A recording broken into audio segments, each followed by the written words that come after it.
Assalamualaikum warahmatullahi wabarakatuh. Kami dari kelompok 4 atas nama Salmawati, Diantiani, dan Afriani. Kami akan mempresentasikan hasil diskusi kami tentang kewirausahaan atau technopreneurship. Kewirausahaan, di mana kewirausahaan berbasis teknologi atau biasanya disebut technopreneurship, di mana technopreneurship itu gabungan dari entrepreneur. Dia juga merupakan gabungan dari dua kata, yaitu teknologi dan entrepreneurship. Nah, kemudian definisi dari technopreneurship merupakan suatu upaya dalam membuat bisnis dengan berbasis IT, sehingga diharapkan pergerakan bisnis tersebut selalu baik. Sedangkan kata dari entrepreneurship berasal dari kata entrepreneur yang merujuk pada seseorang yang menciptakan bisnis atau usaha dengan keberanian menanggung risiko untuk mencapai keuntungan dan pertumbuhan dengan cara mengidentifikasi peluang yang ada. Nah, yang kemudian ada peran technopreneurship. Ada tiga manfaat secara ekonomi. Nah, manfaat secara ekonomi itu ada 4. Yang pertama, meningkatkan efisiensi dan produktivitas. Yang kedua, meningkatkan pendapatan. Yang ketiga, menciptakan lapangan kerja baru. Yang keempat, menggerakkan sektor-sektor ekonomi yang lain. Nah, manfaat secara lingkungan ada 2. Yang pertama, memanfaatkan bahan baki dari sumber daya alam Indonesia secara lebih produktif. Yang kedua, meningkatkan efisiensi penggunaan sumber daya, terutama sumber daya energi. Nah, yang ketiga, manfaat dari segi sosial. Di antaranya adalah mampu membentuk budaya baru yang lebih produktif dan kemudian berkontribusi dalam memberikan solusi pada penyelesaian masalah-masalah dalam sosial. Peranan technopreneurship. Pengembangan technopreneurship dapat diartikan sebagai upaya untuk menyelesaikan permasalahan berikut. Yang pertama, air. Banyak masyarakat Indonesia yang memiliki akses yang sangat terbatas pada air bersih. Juga petani yang memiliki keterbatasan akses air untuk irigasi.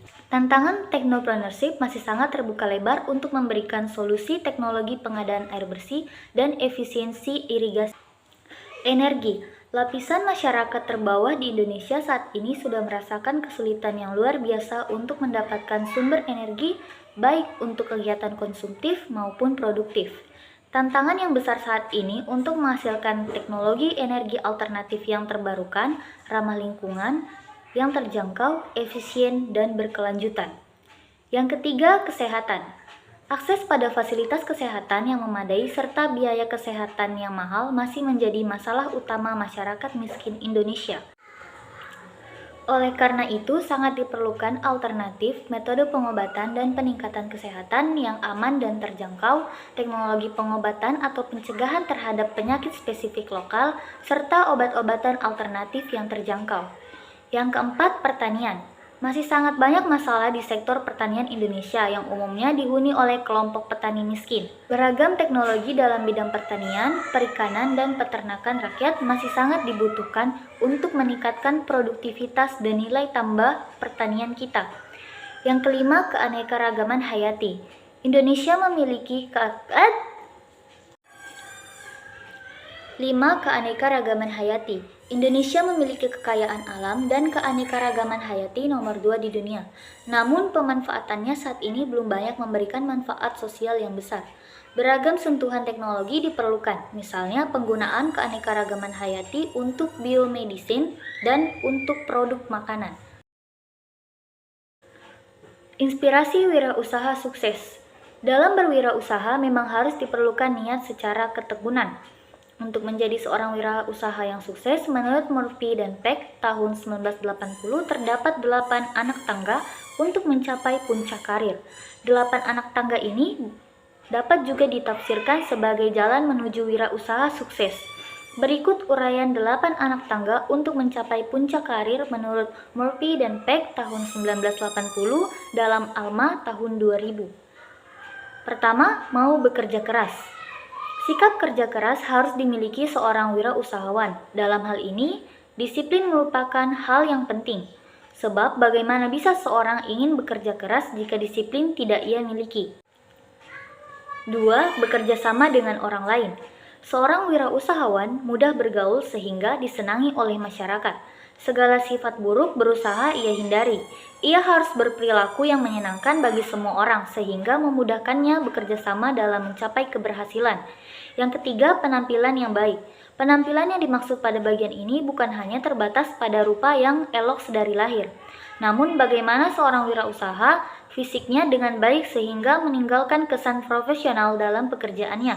Selain fisik, nurani pun perlu untuk dirawat serta dijaga. Yang keempat, yakin. Self-confidence ini diimplementasikan dalam tindakan sehari-hari, seperti melangkah dengan pasti, tekun, sabar, dan tidak ragu-ragu.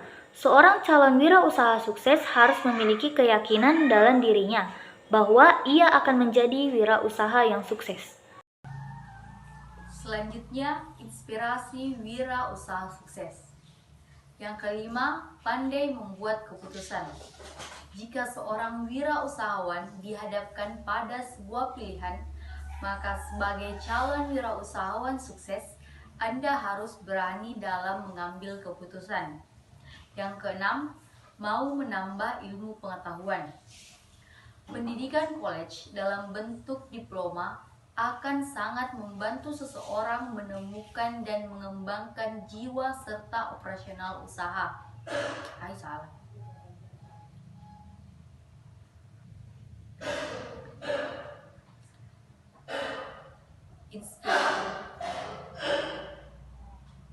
Selanjutnya, inspirasi wirausaha sukses.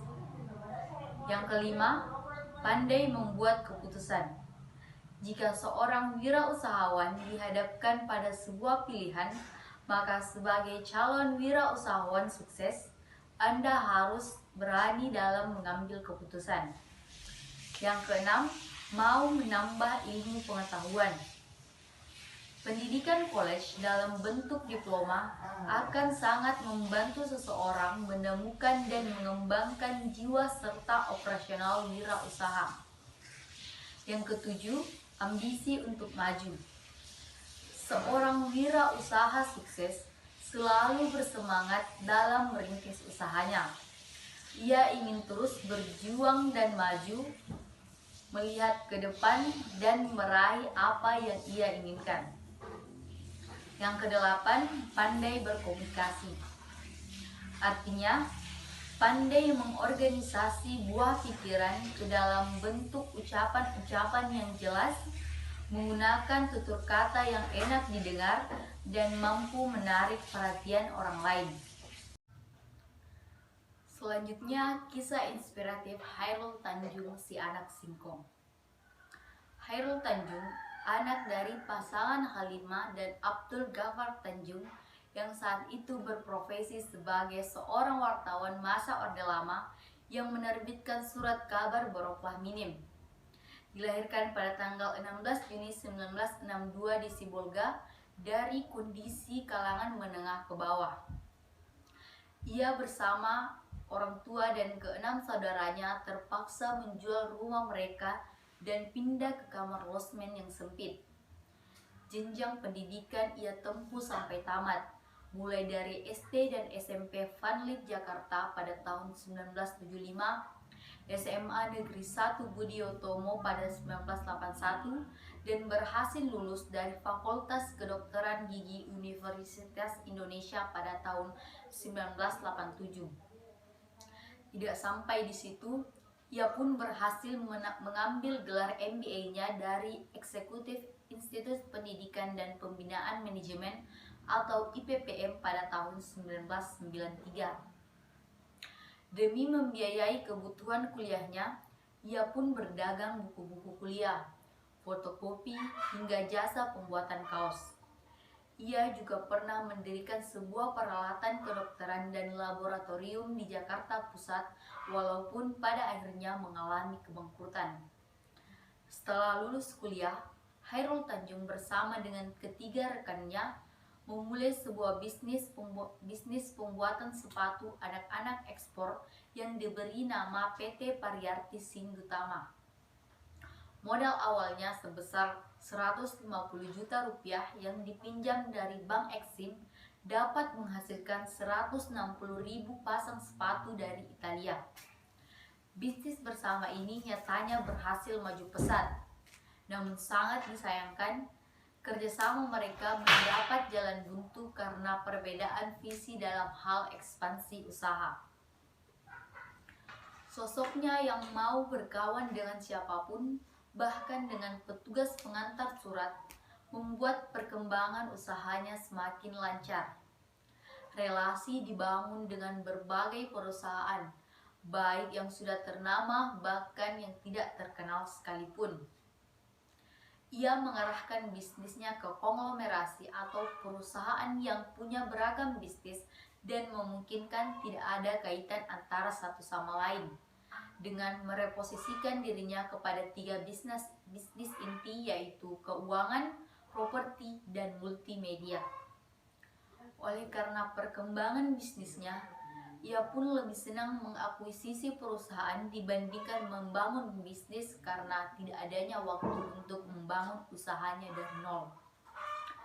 Hingga saat ini, Hairul Tanjung memiliki sejumlah perusahaan di bidang keuangan, diantaranya asuransi umum Mega, asuransi jiwa Mega Life, Para Multifinance, Bank Mega, Mega Capital Indonesia, Bank Mega Syariah, dan Mega Finance. Ia juga memegang perusahaan Megacorp, Transcorp, dan City Global Research yang meliputi layanan finansial, media, retail, gaya hidup, hiburan, dan sumber daya alam. Sekian kisah inspiratif dari sosok Hairul Tanjung, si anak singkong, seorang pedagang serabutan yang berhasil menjadi orang terkaya ke-6 di Indonesia tahun 2010.